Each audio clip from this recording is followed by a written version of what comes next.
hikmah dan keutamaan manfaat puasa yang hari ini Allah turunkan kepada kita. Lalu yang kedua, yang bisa kita menjadikan kunci sukses dalam Ramadan ini adalah apa? Harus memahami, mengetahui bagaimana fikih dan aturan-aturan puasa. Di dalam sebuah sabdanya baginda Rasulullah SAW menyampaikan, "Faqihun wahidun afdalu min alfi abid." Dari Ibnu Abbas bahwa dikatakan, seseorang yang ahli dalam fikih, orang yang ahli dalam ilmu agama itu lebih mulia daripada siapa? Orang yang beribadah 1000 tapi tanpa didasari dengan ilmu. Man amila amalan bighairi ilmin fahuwa raddun la tuqbalu. Barang siapa yang melakukan amal ibadah ini tanpa didasari dengan ilmu, bahwa sesungguhnya amal ibadah itu akan ditolak, bahkan tidak diterima oleh Allah Subhanahu wa taala. Contoh kecil, Pak, bagaimana baginda Rasul mengajarkan kepada kita setiap saat, setiap waktu, apapun yang kita lakukan ini harus disandarkan kepada Allah Subhanahu wa taala. Kullu amrin dibarin la yubda fihi bismillahirrahmanirrahim fahuwa aqta aw abtar.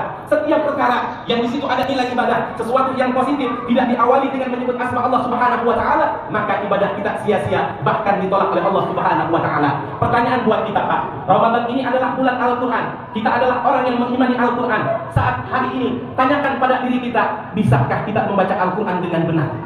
Imam Al-Jazari mengatakan, man lam yujawwidil Qur'ana athimun. Barang siapa yang tidak membaca Al-Qur'an tanpa dengan ilmu tajwid, tanpa dengan memperbagus makharijul huruf dan sifatul huruf, maka pada sesungguhnya fahuwa athimun, maka kita berdosa. Lalu bagaimana salat yang kita lakukan? Suratul Fatihah yang rukun dalam ibadah salat kita, manakala ada salah satu tasbih pun yang tidak kita baca dengan benar, maka ibadah kita bisa jadi tidak diterima oleh Allah Subhanahu wa taala. Ma'asyiral hadirin, jamaah sidang salat tarawih rahimani wa rahimakumullah. Kunci sukses yang ketiga adalah apa? Menghiasi puasa dengan amal-amal ibadah. Kita tahu bulan Ramadan ini bulan puasa. Malam hari ini kita bareng dengan qiyamul lail ataupun salat tarawih. Padahal ada amalan-amalan penunjang. Di antaranya adalah amalan tilawatil Quran, ada amalan-amalan sedekah. Berikanlah harta-harta yang terbaik di saat bulan suci Ramadan. Bahkan ada silaturahim yang harus senantiasa kita pupuk kembali.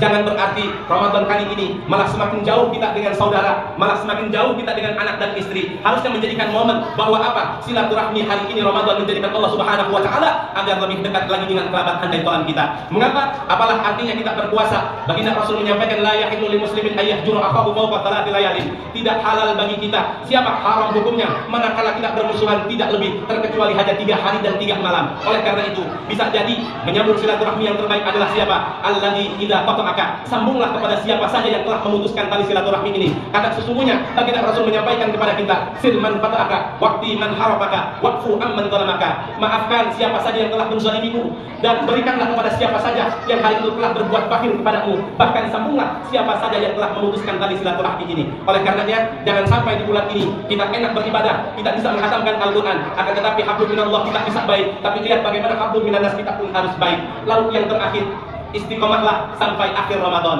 Jangan sampai di awal kita semangat, di awal kita mempersiapkan diri dengan sekuat tenaga. Padahal baginda Rasulullah SAW tidak takal al-ashrul awakhir syadda min zarahu wa ahya lailahu wa ayqadha ahlahu. Sebagaimana baginda Rasul mengingatkan, berarti akhir bukan segalanya, melainkan akhir baginda Rasul lebih menguatkan dirinya. Sebagaimana baginda Rasul mengencangkan haidnya ini untuk menjauhi dengan istrinya, untuk beribadah kepada Allah Subhanahu wa taala, dan senantiasa menghidupkan malam-malamnya dengan berzikir, dengan beriktikaf, dengan bermunajat, dengan memohon ampun kepada Allah Subhanahu wa taala, dan senantiasa apa? Wa ayqadha ahlahu, membangunkan para ahli keluarganya. Oleh karena itu, rumah tangga yang senantiasa akan diterangi oleh Allah Subhanahu wa taala. Sebagaimana baginda Rasul menyampaikan, nawwiru buyutakum bis salati wa tilawatil Quran. Hendaklah sinarilah rumah-rumah kita itu dengan cahaya Al-Quran dan cahaya-cahaya ibadah. Laki-laki boleh salat wajib 5 waktu di masjid, akan tetapi tinggalkanlah sisa kebaikan rahmat Allah itu di rumah. Salat sunnah itu di rumah. Kenapa? Karena baginda Rasulullah SAW mengingatkan kepada kita, apabila kita salat ahlukum fil masjid, apabila laki-laki wajib salat di masjid, salat jamaah di masjid dalam 5 waktu,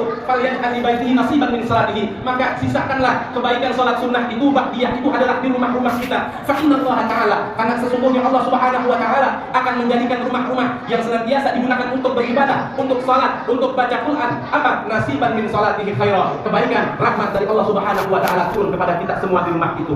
Ini saja yang dapat saya sampaikan. Mohon maaf apabila banyak kekurangan di sana sini. Mari bersama-sama kita merenung atas segala kekurangan kita, atas segala kealfaan kita, atas segala dosa yang pernah kita lakukan. Nikmat yang diberikan oleh Allah Subhanahu wa taala bukan kita syukuri, malah kita senantiasa kufur. Mudah-mudahan kita semua keluar dari Ramadan ini ampunan dari Allah Subhanahu wa taala, dan mudah-mudahan kita semua mendapatkan malam Lailatul Qadar. Ini saja yang dapat kami sampaikan. Kurang lebihnya mohon maaf. Billahi taufiq wal hidayah wa ridha wal inayah. Wassalamualaikum warahmatullahi wabarakatuh. Hadirin wal hadirat sidang salat tarawih yang